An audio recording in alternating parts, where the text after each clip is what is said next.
Taller de convivencia con Alfredo García Gárate y Guillermo Blázquez, psicólogos clínicos. Hoy volvemos a contestar sus preguntas a través del teléfono, el WhatsApp o los mensajes de texto y audio. Hace un par de semanas dejábamos pendiente un vídeo y hoy, si os parece bien, podríamos comenzar por él, ¿no? Por supuesto. Genial. ¿Sí? Claro que sí. Bueno, pues vamos a verlo y lo comentamos. Venga.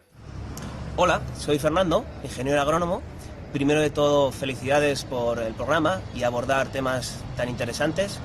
Me gustaría que en algún programa nos contarais sobre la influencia del medio ambiente en las ciudades y cómo nos afecta en nuestra forma de ser, nuestro estado de ánimo, los cambios de estaciones, en general el medio ambiente y los árboles, cómo nos influye.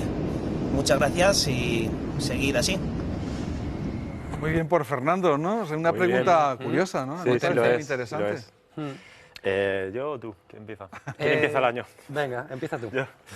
Vamos a ver, a mí la verdad que hasta me sensibiliza la pregunta, porque el ser humano muchas veces hablamos de él como extrayéndolo, sacándolo de un contexto, como si estuviera en la nada, ¿no? O es un ser social, pero no solo un ser social, o sea, es un ser también que está fuertemente, es casi, yo diría hasta simbiótico, o simbiótica la relación que tenemos con el medio ambiente en general.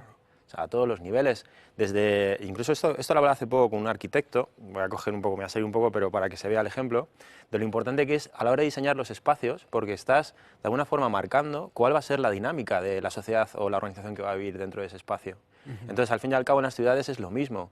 Tenemos que, o diseñamos espacios que de alguna manera regulamos también cómo va a ser esa dinámica, en cómo nos vamos a relacionar. La convivencia, ¿no? Sí, Si haces, por ejemplo, casas y casas y casas y no hay un parque, no hay una plaza, ¿no? O es a lo muy mejor los complicado. comercios están, ¿entiendes? O sea, toda la organización, los bares, los comercios en general, el súper, cómo está creado, cómo está, va a permitir que haya flujos de corrientes de personas o no, que estén más cómodas a la hora de estar o no, entonces puedan permanecer más o menos. Y luego, por supuesto, todo lo que tiene que ver con la contaminación y al revés, y la biodiversidad, o bueno, en general, respetar el clima y el medio ambiente y todo esto es de suma importancia. Claro. Afecta directamente, claro. El ser humano, a colación de otros programas, no hemos visto cómo en nuestra vida está sostenida por cientos de personas todos los días que no nos damos ni cuenta, ¿no? Pues quién nos ha traído hoy a trabajar, la persona que conduce, ¿no? Quién nos atiende en urgencias o lo que sea. Esto en las ciudades hace mucho más evidente la característica de es algo orgánico. Una ciudad es un ser vivo, ¿no? Entonces, experimentos y estudios, desde el principio de los tiempos se ha hecho mucho, por ejemplo, con... El primero de todos es el hacinamiento. El hacinamiento, por ejemplo, unos experimentos que hicieron con estudiantes que vivían hacinados, ¿no? Y si les llegaban las cartas de sus familiares, pues en el 40% de los casos no llegaban. Ahí tenemos como el hacinamiento de una manera incluso secundaria provoca aislamiento. Los estudios de Glasgow con las luces azules, pues las luces azules provocan que haya un descenso del crimen, ¿no? También tiene que ver con que te recuerda, ¿no? A la policía. En las prefecturas de Japón también se han hecho cosas parecidas con el color azul y con el color verde. La gente contamina menos, ensucia menos. Qué curioso. Exacto. Estudios que ha llegado, por ejemplo, Martínez Gallardo, de lo que llaman el efecto regulador de la conducta normativa a partir de la autoconsciencia, ¿no? Que es un fenómeno como que es... no sabes si, por ejemplo, en el metro ponen fotos de personas mirándote o dibujos de ojos, ¿no? Pues la gente tiende menos... Tira menos papeles al suelo, ¿no? Por ejemplo, sí. Bueno, y no solo papeles, claro. Se tiende menos a la impudicia, lo dejo ahí entre líneas, ¿no? Claro. Se tiende menos al crimen. Y por supuesto, pues el Calor Science hace poco hizo un artículo, bueno, hace poco, en 2015, a partir de los 40 grados, la testosterona empieza a subir, el cortisol, nos empezamos a poner un poquito de malas, ¿no? Claro. Es verdad que afecta, pero asimismo es verdad que en periodos estivales somos más generosos porque se estimula más la corteza insular, las emociones, afecta radicalmente la ciudad en la que vives a tu manera de ser. Había un estudio, por ejemplo, sobre la ciudad de Nueva York, ¿no? Que se demostraba que cuando estaban pintadas las señales de tráfico recién pintadas y las calles limpias, la gente no tiraba nada al suelo, sí, es ¿sabes? verdad. se conducían de una manera más educada. Cívica, es verdad. Y todo eso. Y eso aparte de las diferencias que hay, por ejemplo, entre vivir en una ciudad muy grande, muy hacinada, o en un pueblito, o al lado del mar, o en el interior, o en un sitio donde hace muchísimo frío, donde hace mucho calor, como decíais. El frío es una historia. El frío provoca un acercamiento físico que genera un acercamiento psicológico. Para los occidentales, el frío estimula las conductas románticas. Sí, pero también es verdad que te socializas menos. También Porque es verdad. Si hace frío, vamos a coger el estereotipo de Suecia. Claro, no y sales a la sur calle, de España, ¿vale? claro, a tomarte una copa. El ¿no? tipo de vida es completamente diferente. Bueno, de hecho, ya en el norte de España y en el sur de España hay muchas formas de relacionarse que tienen que ver precisamente por la temperatura, dónde quedan, dónde se reúnen y el tipo de intimidad que crean entre ellos. Un vasco y un andaluz te lo va a decir, no tiene nada que ver. Es verdad. Sí, sí. Bueno, enséñame el texto para que no nos pase como la última vez, ¿no? Que nos quedamos sin... A ver, es un texto que viene desde México y dice: un saludo, les agradecería si pudieran hablar de los niños de la llave, desde México. ¿Estos son los niños que están solos en casa, como Macaulay Culkin, pero ya más mayores? Diferente, a Macaulay se lo olvidan. Estos son... claro, exacto. Todavía peor, ¿no? Sí. Claro. Niños, normalmente porcentaje de edad entre los 6 y los 14 años, ¿no?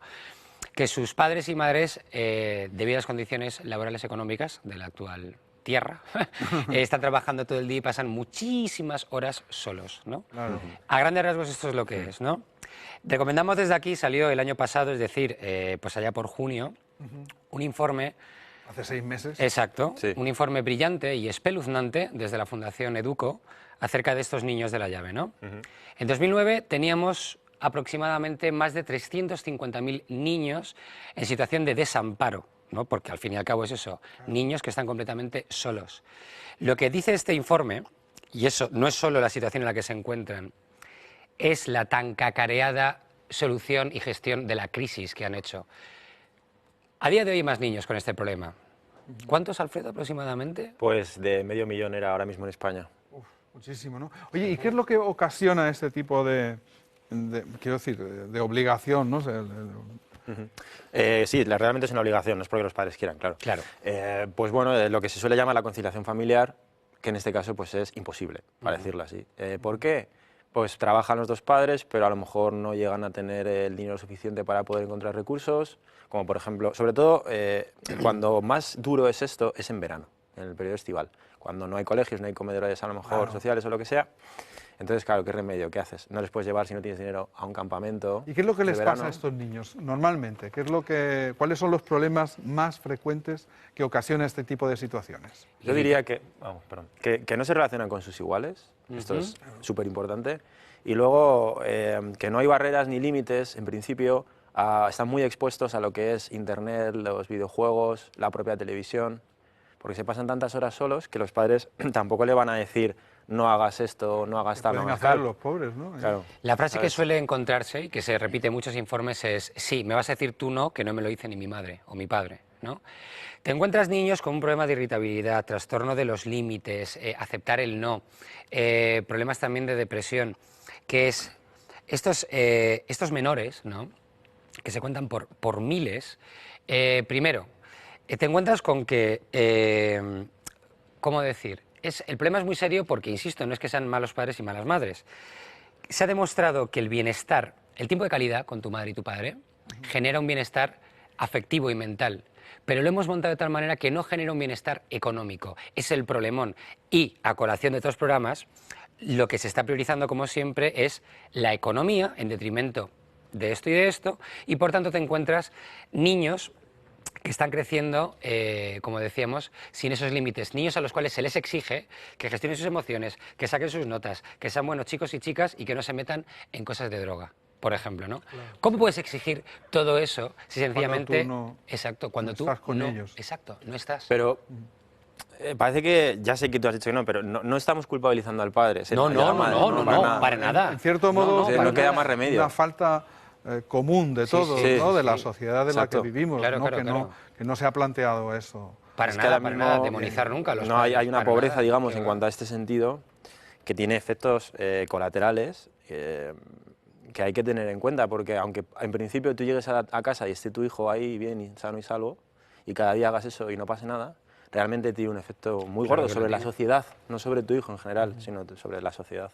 Claro. Realmente. Bueno, me dicen que nos queda un minuto. ¿Queréis que hablemos del último texto que teníamos previsto o no? Hombre, Pues, yo ¿lo la verdad, intentamos o qué? en un minuto, Bueno, venga, minuto y Eres medio. generoso, nos Os lo dejamos leo, más. que lo tengo aquí Le regateamos escrito. tiempo. Danos un par de minutos, En Alba. todo ser humano hay deseos que no quiere confesar a nadie y deseos que no quiere confesarse a sí mismo. Es un texto que nos envía una persona y que quiere que comentemos.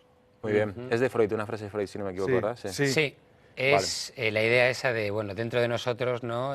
Pues existen demonios, vale, esto ya lo sabíamos. Freud tenía otra al respecto. Cualquier ser humano que quiera guardar un secreto se dará cuenta que es imposible y aunque se calle le traicionará cada una de la punta de sus dedos y de sus poros, ¿no? ¿De qué está hablando Freud? Freud está hablando de me duele la cultura. Hemos creado un mundo en el que para estar civilizados, cuando sufrimos, ¿no? Esto es una cosa que nos encanta, cuando uno sufre y se siente un bicho raro en esta cultura, lo que hace es, en vez de pedir ayuda, es sentirse aislado, ¿no? Y de estos polvos, estos lodos, como suelo decir, porque en esta sociedad, cuando uno tiene algo dentro de sí, piensa que es un monstruo. No, ni mucho menos. Yo también soy un monstruo. Y tú, y tú, Todos, y ¿no? tú. ¿no? O sea, ¿y hay diferencia grande entre los secretos que queremos mantener, digamos, aislados de los demás, o sea, el secreto propiamente dicho, y los que no nos podemos contar ni a nosotros mismos? Por supuesto. Ten en cuenta que los primeros que has dicho somos conscientes de ello, pero nos da miedo lo que puedan pensar los demás. Y en los segundos que has dicho, nos da miedo siquiera poder mirar, porque nos da miedo el reflejo que nos devuelva. Lo que pensamos, lo Sí. que pensaríamos nosotros si lo admitimos, ¿no? Es como el cuadro de Dorian Gray. Dorian Gray nunca quería ver su cuadro porque sabía que iba a dolerle y iba a sufrir mucho al verle, pero lo que no se da cuenta es que es parte de él. Quitando la metáfora que acabo de poner, creo que es una frase que ha cogido siempre mucho mito y es parte de lo que la gente tiene miedo a conocerse, este tipo de frases. Creo que todo el mundo le da miedo descubrir algo, sobre todo porque siempre tienes miedo de ser peor de lo que eres, ¿vale? Pero es que la única manera... De ser peor de lo que creías, De lo que ¿no? creías, exacto. Pero es que, y eso es un golpe para tu autoestima siempre, ¿no? Claro. Pero es que es la única manera de poder ajustar tu yo real con tu yo ideal. O, claro, De la única mejorar manera. o de dejar de... ¿no? Claro. Claro, es que es una sociedad patologizante en la cual uno se Me río siente- porque es que está el regidor ahí. que Bueno, no se está diciendo la regidora que no, pero venga, Perdón, sigue, perdón. sigue, Vale, perdona. no hay no, problema. sigue, venga, Bueno, termina. pues el problema es ese, que de verdad si alguien nos está escuchando y se siente que es Y un viendo, maldito, y viendo exacto, también. y viéndonos y piensa que eres un maldito monstruo, de verdad no estás solo en esta monstruosidad. Y la sociedad te hace ver que te tienes que callar, que va, no te calles. Lo mejor es no callarse, No. verbalizarlo. Exacto. ¿Nos quedamos con eso? Claro que sí. Bueno, nos vemos dentro de 2 semanas. 2 semanas. Muchísimas gracias, ha sido una reentré estupenda. Un placer. A ti, jefe, a ti. Es, Un placer es siempre verte. un placer compartir minutos con vosotros, de verdad, amigos. Muchas gracias, Alba. Seguimos.